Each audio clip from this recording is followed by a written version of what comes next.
Praise the lord. దేవుని పరిశుద్ధ నామమున మీ అందరికీ వందనాలు.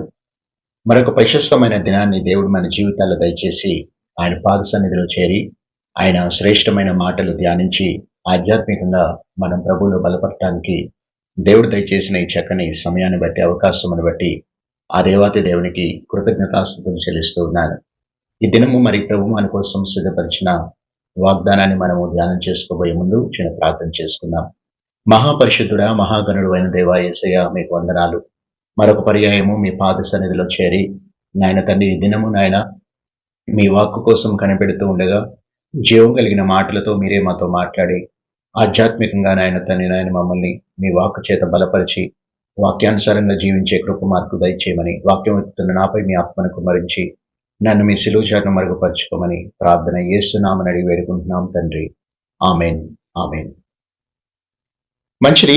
ఈ రోజున దేవుని యొక్క వాక్యంలో నుండి దేవుని కొరకు తప్పించే హృదయం కలిగి జీవించుట అనే వాక్యాన్ని మీతో పంచుకోవాలని ఆశపడుతూ ఉన్నాను. దేవుని బిడ్డలమైనటువంటి మనము నిరంతరము కూడా మనము సేవించేటువంటి దేవుని కోసము ఒక సత్సంబంధం కలిగి జీవించడానికి, ఆయనతో ఒక ఫెలోషిప్ కలిగి మనం ఉండటానికి, మనము ఆయనతో ఒక సంబంధం ఏర్పరచుకునే నిత్యము ఆయనలో కొనసాగటానికి తప్పించేటువంటి హృదయం మనం అందరం కలిగి జీవించాలి.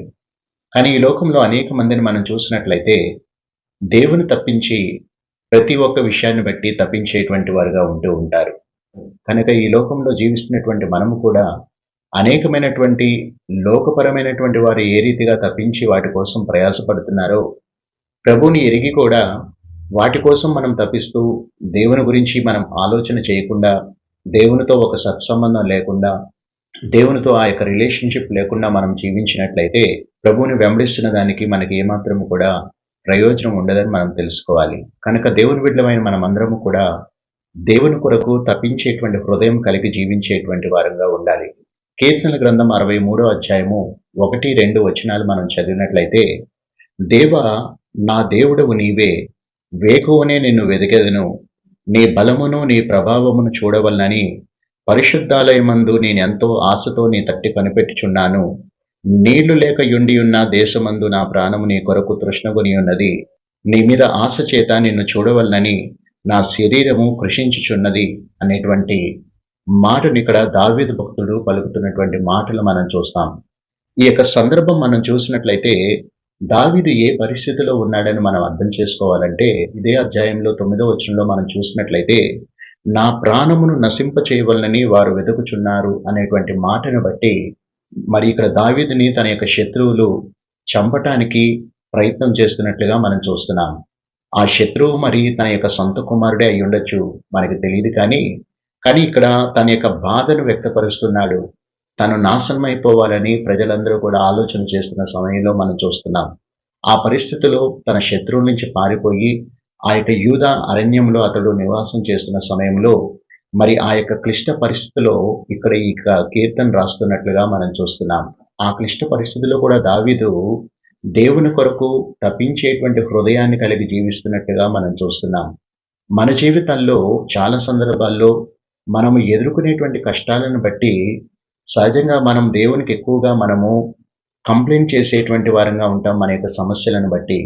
కానీ ఇక్కడ ఈ రోజున దావీదు నుంచి ఆ క్లిష్ట పరిస్థితుల్లో కూడా దేవుని కొరకు ఎలాగ తప్పిస్తున్నాడో ఇక్కడ మనం చూడగలుగుతూ ఉంటాం. కనుక ఈ యొక్క కీర్తన మనకి ఏం నేర్పిస్తుందంటే, ఆధ్యాత్మికంగా ఎండిపోయినటువంటి పరిస్థితుల్లో కూడా దేవుని ఏ విధంగా మనము వెతికే వారంగా ఉండాలో, ఏ విధంగా ఆయన కోసం తప్పించేటువంటి వారంగా ఉండాలో ఈ కీర్తన మనకి నేర్పిస్తుందని మనం తెలుసుకోవాలి. కనుక మరి ఈ యొక్క కీర్తనలో నుంచి మనము ప్రాముఖ్యంగా ఈ యొక్క కీర్తన మొదటి 2 వచనాల నుండి దావీదు మనకు నేర్పిస్తున్నటువంటి 3 విషయాలను ఈ రోజున మనము ధ్యానం చేసుకుందాం. మొట్టమొదటిగా ఇక్కడ మొదటి వచనంలో ఏమంటున్నాడంటే, దేవా నా దేవుడవు నీవే అనేటువంటి మాటను ఇక్కడ మనం చూస్తాం. ఇక్కడ ఈ మాటలు ఏం తెలియజేస్తున్నాయంటే, దావీదు దేవునితో కలిగి ఉన్నటువంటి వ్యక్తిగతమైనటువంటి సంబంధాన్ని తెలియజేస్తున్నట్లుగా మనం చూస్తున్నాం. ఏ పర్సనల్ రిలేషన్షిప్ విత్ గాడ్, దేవునితో తనకున్నటువంటి వ్యక్తిగత సంబంధాన్ని ఇక్కడ మరి తన పరిస్థితిలో కూడా ఏమని చెప్తున్నాడంటే, దేవా నా దేవుడవు నీవే అంటున్నాడు.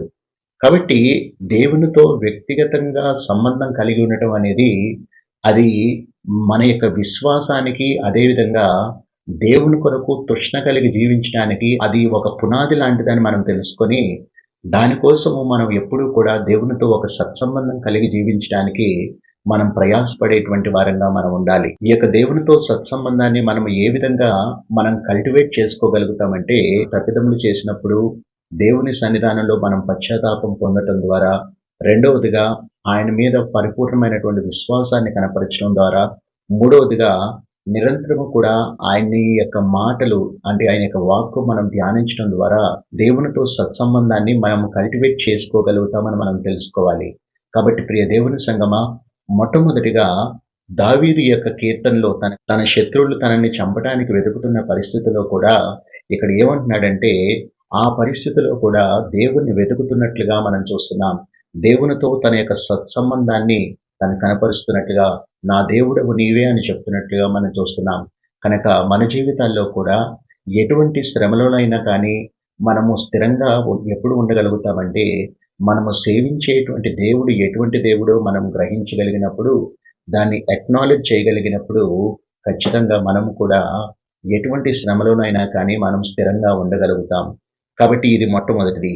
రెండవదిగా ఇక్కడ ఇక రెండవ వచనంలో ఇక్కడ దావీదు భక్తుడు ఏం చెప్తున్నాడంటే, ఆ వేకువనే నిన్ను వెతికెదను, నీ బలమును నీ ప్రభావమును చూడవలనని పరిశుద్ధ ఆలయమందు నేనెంతో ఆశతో నీ తట్టు కనిపెట్టుచున్నానని చెప్తున్నాడు. ఇక్కడ ఏం తెలియజేస్తుందంటే, ఇది హృదయపూర్వకంగా దేవుని కోసం తపించేటువంటి మనసుని ఇక్కడ మనము ఈ యొక్క వచనాల్లో మనం చూడగలుగుతాం. దేవునితో తనకి ఒక వ్యక్తిగతమైనటువంటి సంబంధం ఉన్నది కనుక, ఆ వ్యక్తిగతమైనటువంటి సంబంధాన్ని దేవునితో ఏర్పరచుకోవటానికి వేకువనే నిన్ను వెదకటానికి నేను ఆలోచన చేస్తున్నానని చెప్తున్నాడు. మన జీవితాల్లో కూడా దేవునితో సత్సంబంధం ఎప్పుడూ కూడా మనము అదే విధంగా మెయింటైన్ చేయటానికి నిరంతరము కూడా మనము ఆయన కోసం వెతకటానికి మనము ఆలోచన చేసేటువంటి వారంగా, సమయము సందర్భం అని లేకుండా మనము నిరంతరము కూడా ఇక్కడ మరి వేకువనే నిన్ను వెతకటానికి నా మనసు ఎంతగానో ఆలోచన చేస్తుందని తన యొక్క తృష్ణను వ్యక్తపరుస్తున్నాడు. అంత మాత్రమే కాకుండా, నీ బలమును నీ ప్రభావమును చూడవలనని పరిశుద్ధాలయం మీద నేను ఎంతగానో ఆశతో నీ తట్టు కనిపెడుతున్నానని చెప్తున్నాడు. అంటే ఇక్కడ దేవుని యొక్క సన్నిధానంలో నిన్ను నేను దర్శించాలి, నిన్ను నేను కనుగొనాలి అనేటువంటి తృష్ణని ఇక్కడ దావీదు భక్తుడు తన యొక్క ఎర్నెస్ట్ డిసైర్‌ని, అంటే తన ఇష్టపూర్వకంగా, ఉద్దేశపూర్వకంగా అతడు ఆశపడుతున్నటువంటి కోరికను మనం ఇక్కడ చూడగలుగుతున్నామనమాట. ఎవరో ప్రలోభం వల్ల దేవుణ్ణి చూడాలని కాదు, తన ఇష్టపూర్వకంగా, ఉద్దేశపూర్వకంగా, ప్రభువా నేను ఎంతో ఆశతో నిన్ను వెతకాలని, వెతికి నిన్ను కనుగొనాలని, నిన్ను చూడాలని ఆశతో ఉన్నాను ప్రభువా అని దావీదు తన యొక్క ఆశను వ్యక్తపరుస్తున్నట్టుగా మనం చూస్తూ ఉన్నాం. కాబట్టి మన జీవితాల్లో కూడా ఆ ఆశను మనము గుర్తించేటువంటి వారంగా మనం ఉన్నప్పుడు, ఆ ఆశను మనము నెరవేర్చటానికి కూడా మనం ప్రయాసపడే వారంగా ఉండాలి. ఉదాహరణకి మనకి శారీరకమైనటువంటి దాహం అవుతున్నప్పుడు మన యొక్క దేహము మనకి ఏం సిగ్నల్ ఇస్తుందంటే, నీరు మనం తాగాలని, అది వెంటనే మనం చెయ్యాలని అది మనకి సిగ్నల్ ఇస్తూ ఉంటుంది. అదేవిధంగా ఆత్మీయ దాహం విషయంలో కూడా దేవుణ్ణి మనం వెతకాలి, ఆయన కనుగొనాలి.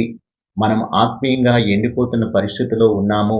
ఆయనతో మనము వెతికి ఆయనతో ఒక సత్సంబంధం ఏర్పరచుకొని మనము ఆయనలో స్థిరపరచబడాలి, ఆయనలో ఉజ్జీవంగా ఉండాలని ఆ ఆత్మ మనలో ఆత్మీయ దాహం ఎప్పుడూ కూడా మనల్ని ప్రేరేపిస్తున్నప్పుడు మనము దాన్ని గుర్తెరిగి మనము ఆ ఆత్మ దాహాన్ని మనం తీర్చేటువంటి వారంగా ఉండాలి.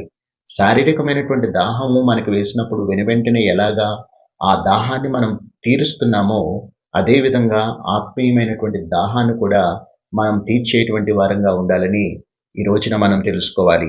కాబట్టి మన జీవితాల్లో కూడా మనం ప్రార్థన చేయటానికి కానీ, లేకపోతే దేవుని యొక్క వాక్యం ధ్యానించడానికి కానీ, దేవునితో సహవాసం కలిగి జీవించడానికి కానీ, మనం ఎప్పుడూ కూడా సమయాన్ని మనం వెచ్చించేటువంటి వారంగా ఉండాలి.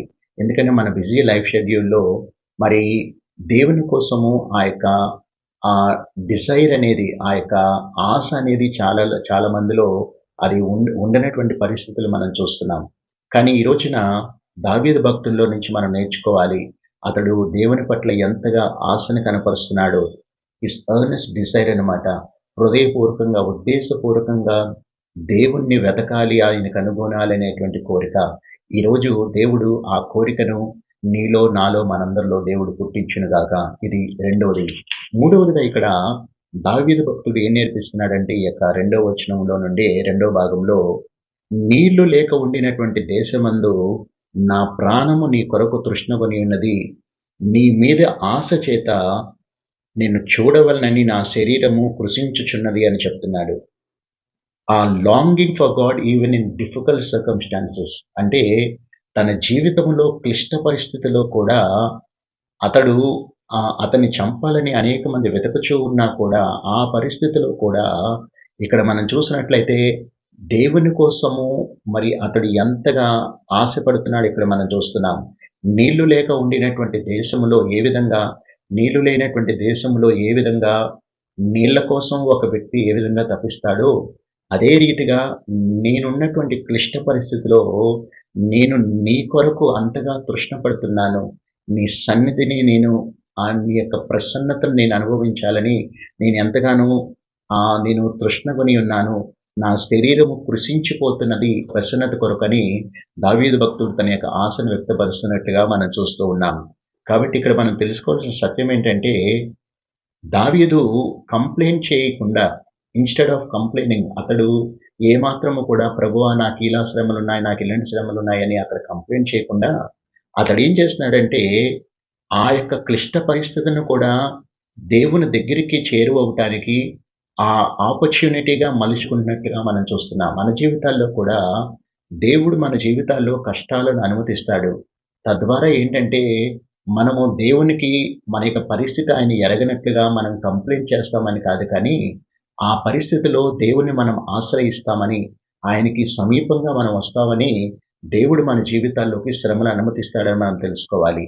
కాబట్టి మన జీవితాల్లో కూడా ప్రతి విధమైన క్లిష్ట పరిస్థితిని దేవునికి సమీపంగా మనం చేరుకోవటానికి, ఆయనతో మన యొక్క సత్సంబంధాన్ని బలపరుచుకోవటానికి మనం నిరంతరము కూడా ప్రయాసపడేటువంటి వారంగా ఉండాలని మిమ్మల్ని అందరినీ ప్రోత్సహిస్తున్నాను.